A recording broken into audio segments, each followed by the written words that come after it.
Hello, and welcome back to 1991 Review. At the end of the last episode, the atmosphere at the Supreme Learning Academy had become extremely tense. At the foot of the mountain, where the majestic gate stood, two figures in saffron robes had become the center of everyone's attention. An old monk and a young monk from the Great Thunderclap Monastery, a sacred Buddhist site, had arrived and were silently blocking all entry and exit. The news spread like a wildfire throughout the academy, causing a great stir among the disciples. Amidst the gossiping crowd, Tam Van Van, one of the academy's elites, clenched his fists, his eyes glinting with determination. He had just suffered a defeat at the hands of the Taoist scion from the Taoist sect, and the bitterness still lingered. Now, the Buddha scion had come with a challenge. He muttered to himself, his voice filled with resolve. I cannot face the Taoist scion. That is a regrettable truth. But I cannot stand by and watch the academy's honor be trampled upon any further. I must meet this Buddhist scion. True to his word, Tam Van Van spent a full day in meditation, adjusting his primordial energy to its absolute peak.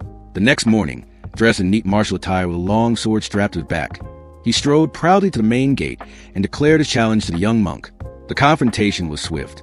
The young monk, though youthful, possessed a profound cultivation base. Every palm strike he unleashed carried a brilliant Buddhist light, forming a nearly impenetrable Vajra body protection defense. Despite his best efforts, Tam Van Van could only hold on for a little over 10 moves before being knocked back, blood trickling from the corner of his mouth. However, in the final moment, he channeled all his spirit and sword intent into a single deadly piercing sword technique, which managed to break through the golden defense and leave a faint scratch on his opponent's hand. This attack not only caused physical damage, but also shook the otherwise tranquil Buddhist heart of the young monk.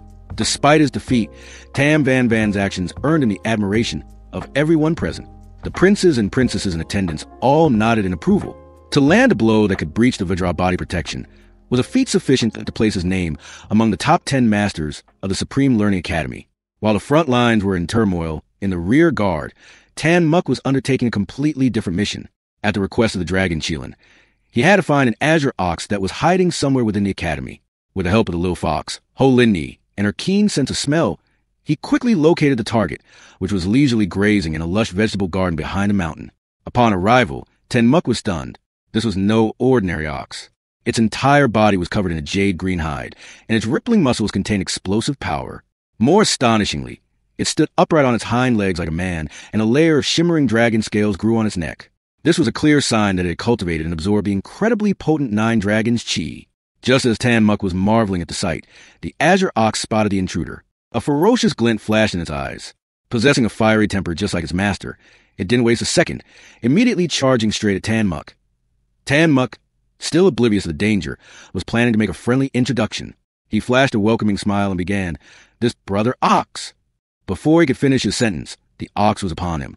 Not only did it attack, but also cursed loudly in a human voice. "You stinky brat, with that wicked smile on your face, you're definitely up to no good. Who's brother ox with you, huh?" A loud boom echoed. Tan Muk barely had time to raise his arms to defend himself before he was sent flying, his face bruised and battered. He scrambled his feet and yelled, "Lin Ni, run!" To think that he, a professional cattle herder since childhood, was now being chased for his life by an ox. If word of this got out, he wouldn't know where to hide his face in shame.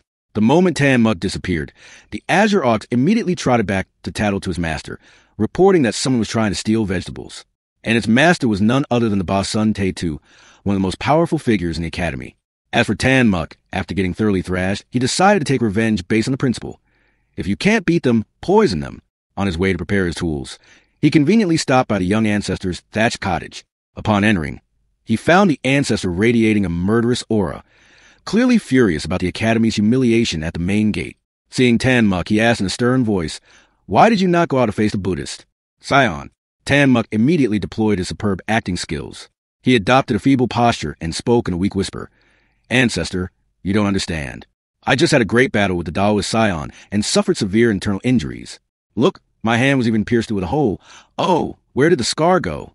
Without letting the ancestor get a word in, he continued to lament, "And just now, I was beaten black and blue by an ox.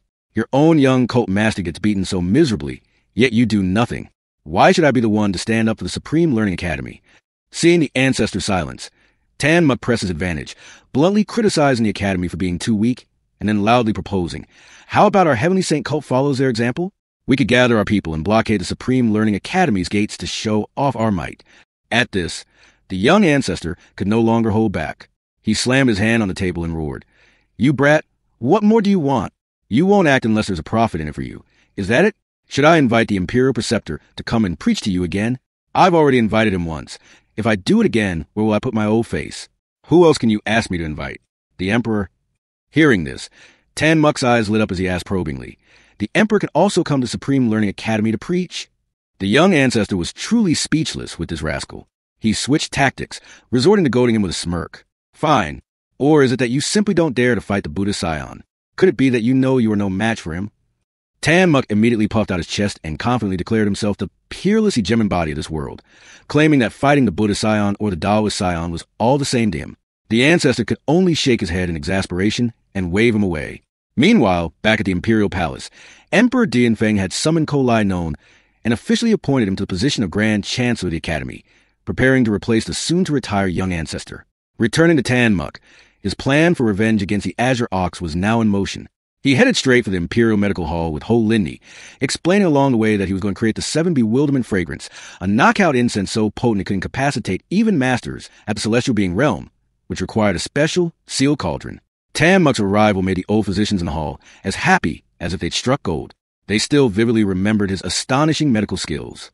Physician Cook even asked him to teach a class on his behalf. Tan Muk politely declined, stating that he was only there to borrow an alchemy cauldron.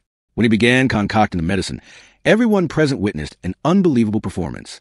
Every technique Tan Muk used, from placing the herbs into the bagua and 5 elements compartments to his delicate control of the earth fire, were divine skills that had been lost for hundreds of years. The old physicians could only stand and watch with wide eyes, their hearts in turmoil. In a short amount of time, the batch was complete. Tan Muk used Xuanwu primordial energy to cool the cauldron and collect a light pink mist into a jade bottle, which he then sealed carefully before leaving, not forgetting to warn everyone to stay away. However, after Tan Muk left, the curiosity and professional pride of the old physicians got the better of them. They decided to try and replicate the divine medicine's formula. They pooled their knowledge, each remembering a few of the techniques, and worked together to operate the cauldron. Everything went relatively smoothly until the final step. Because Tan Muk had told them to stand back at this stage, no one remembered exactly what he did.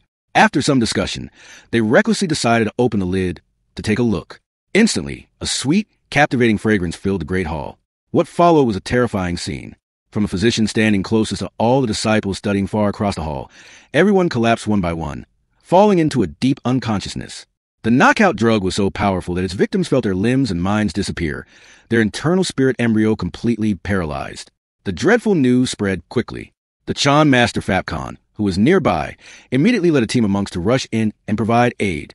But as soon as they stepped inside, the entire team of monks collapsed in a heap. The Chan Master himself, with a profound cultivation, only managed to drag himself back to the doorway before he, too, fell. Even the boss Sun Te-Tu, upon rushing to the scene and witnessing the apocalyptic sight of fallen bodies, could only exclaim in horror, "This is bad. Is the entire academy about to be wiped out? Who will be the one to handle the enormous consequences left behind by the troublemaker Tan Muk?" Be sure to subscribe to the 1991 Review YouTube channel to find out more. For now, goodbye and see you in the next one.